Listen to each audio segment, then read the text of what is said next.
Hello my dear students, welcome back to my channel. আজ আমি শাক্ত পদাবলী থেকে একটি নোট নিয়ে উপস্থিত হয়েছি। আজকের প্রশ্নটি হচ্ছে, আগমনী ও বিজয় পর্যায়ের কবিতাগুলি আলোচনা করে দেখাও যে শাক্ত কবিগণ শুধু কৈলাসের জন্যই পদ রচনা করেননি, মর্তের ধূলি ধূসরিত জীবনচিত্রই তাদের প্রধান উদ্দেশ্য ছিল।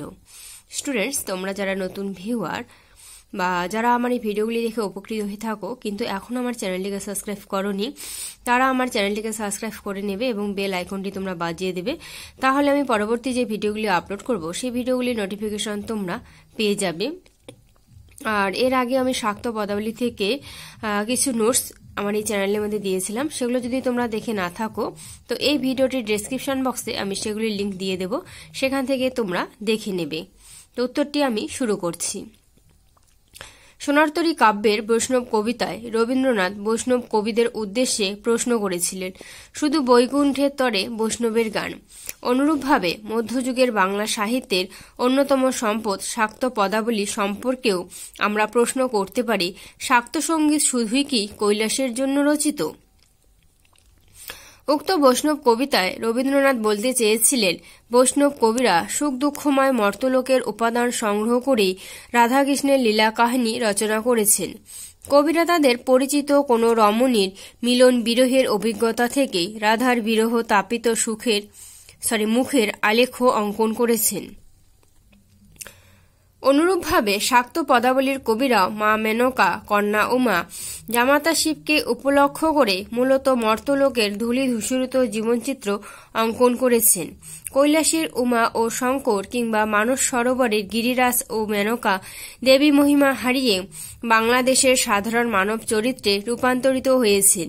উমার বাল্যবিবাহ, দারিদ্র্য লাঞ্ছিত সংসার জীবন, শিবের বহুবিবাহ, ভিক্ষাবৃত্তি, ছন্নছাড়া জীবন, মা মেনকার কন্যা স্নেহ, কন্যার জন্য উদ্বেগ ও উৎকণ্ঠা, গিরিরান হিমালয়ের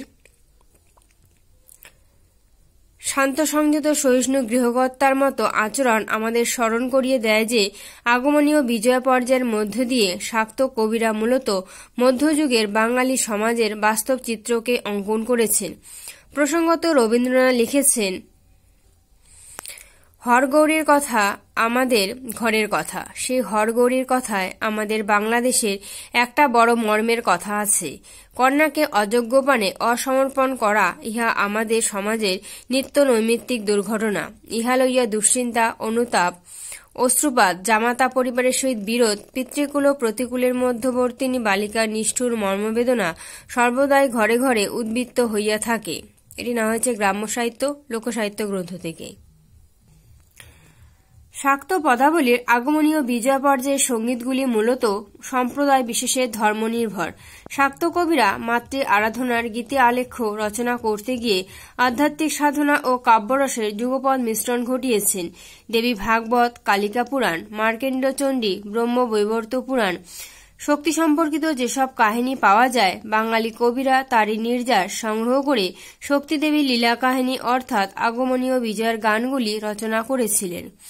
দক্ষযজ্ঞে সতীর দেহত্যাগ, হিমালয় ও মেনকার কন্যারূপে সতীর জন্মগ্রহণ, শিবের সঙ্গে উমার বিবাহ, বৎসরান্তে একটিবার উমার পিতৃগৃহে আগমন প্রভৃতি বিষয়কে কেন্দ্র করে বাঙালি কবিরা অনবদ্য সঙ্গীত মূর্ছনা সৃষ্টি করেছেন।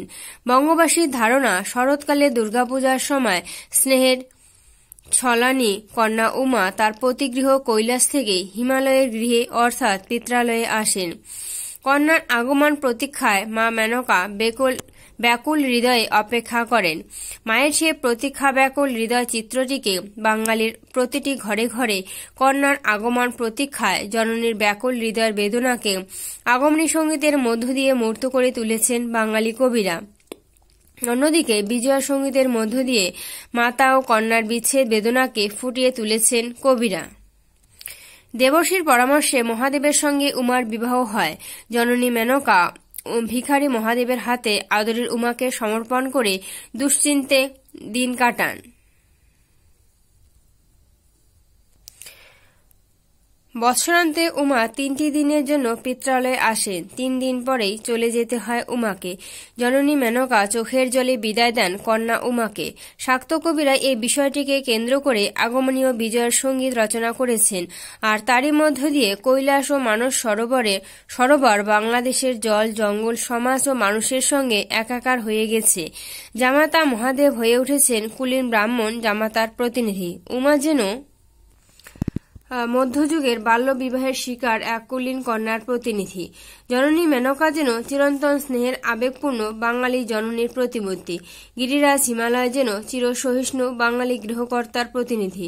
আচার্য দীনেশচন্দ্র সেন স্বভাবতই লিখেছেন, আশ্বিন মাসে ঝরা শিউলি ফুলের মতো এই যে মাতৃমিলনের প্রত্যাশায় বালিকাবধূদের চক্ষু জল ঝরিত এই সকল আগমনী গান, সে অশ্রুরচিত হার উহা তৎকালীন বঙ্গজীবনের বিচ্ছেদ রসে পুষ্ট। পৌরাণিক পটভূমিকা ছাড়া শাক্ত কবিরা যে ধুলো মাটির পৃথিবীর দিকেও দৃষ্টি নিক্ষেপ করেছিলেন তার প্রমাণ রয়েছে শাক্ত পদাবলীর ছত্রে ছত্রে। আগমনীর অংশে বাংলাদেশের অতি পরিচিত পারিবারিক আলেখ্য চিত্রিত হয়েছে। গাহস্থভাব প্রবল হওয়ার জন্য মহাদেব, উমা, হিমালয়, মেনকা প্রভৃতি চরিত্র মানবিক গুণে ভূষিত হয়েছে। মাতা ও কন্যার মিলন দৃশ্য চিরকালের মাধুর্যমণ্ডিত হয়ে উঠেছে। কন্যাকে পিত্রালয়ে নিয়ে আসার জন্য মা মেনকা বারংবার স্বামীকে অনুরোধ করেন। কখনো বা কন্যাকে স্বপ্নে দর্শন করেও তিনি উৎকণ্ঠিত হয়ে পড়েন। কোটেশন, আমি কি হেরিলাম নিশি স্বপনে, গিরিরাজ অচেতনে কত না ঘুমাও হে, এই এখনই শিওরে ছিল গৌরী আমার কোথায় গেল হে। পত্নীর অনুরোধে গিরিরাজ কৈলাসে গিয়ে শিবকে সন্তুষ্ট করে কন্যাকে নিজ গৃহে নিয়ে আসেন। মেনকা তাকে স্মরণ করিয়ে দিয়েছিলেন শিবকে পুজোরে বিল্বদলে, সচন্দন আর গঙ্গা জলে। মেনকার ধারণা, ছন্নছাড়া শিবের সংসারে উমাকে নানাবিধ যন্ত্রণা সহ্য করতে হয়। একদিকে সপত্নীর জ্বালা, অন্যদিকে দারিদ্র্য। তাই উৎকণ্ঠিতা মেনকা সর্বদাই গিরিরাজকে বলে, কবে যাবে বলো গিরিরাজ, গৌরীরে আনিতে ব্যাকুল হয়েছে প্রাণ উমারে দেখিতে হে।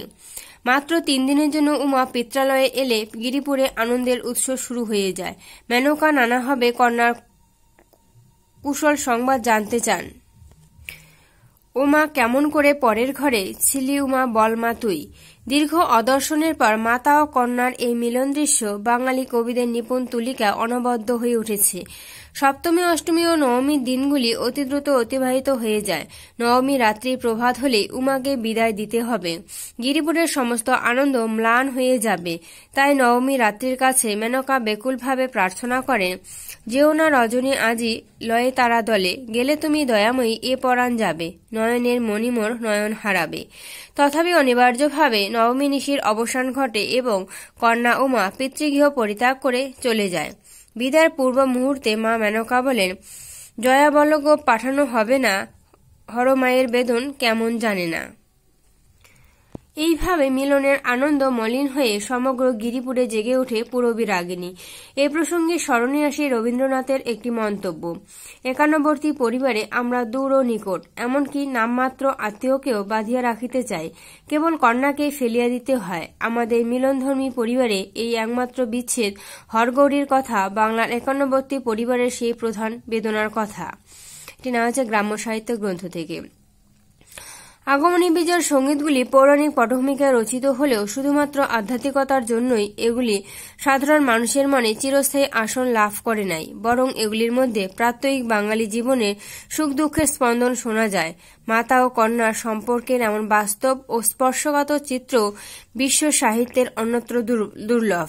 এদের উৎসভূমি কৈলাস বা হিমালয় নয়, প্রতিটি বাঙালি গৃহস্থের হৃদয়ের মধ্যেই যেন নিহিত আছে আগমনী ও বিজয়া সঙ্গীতের গঙ্গোত্রী। স্টুডেন্টস, নোটটি এখানেই শেষ হলো। তোমরা যদি আমার এই নোটসগুলো পেয়ে উপকৃত হয়ে থাকো অবশ্যই আমাকে কমেন্ট সেকশনে কমেন্ট করে জানাবে। তো আজ এখানে রাখছি, সবাই ভালো থেকো, ধন্যবাদ।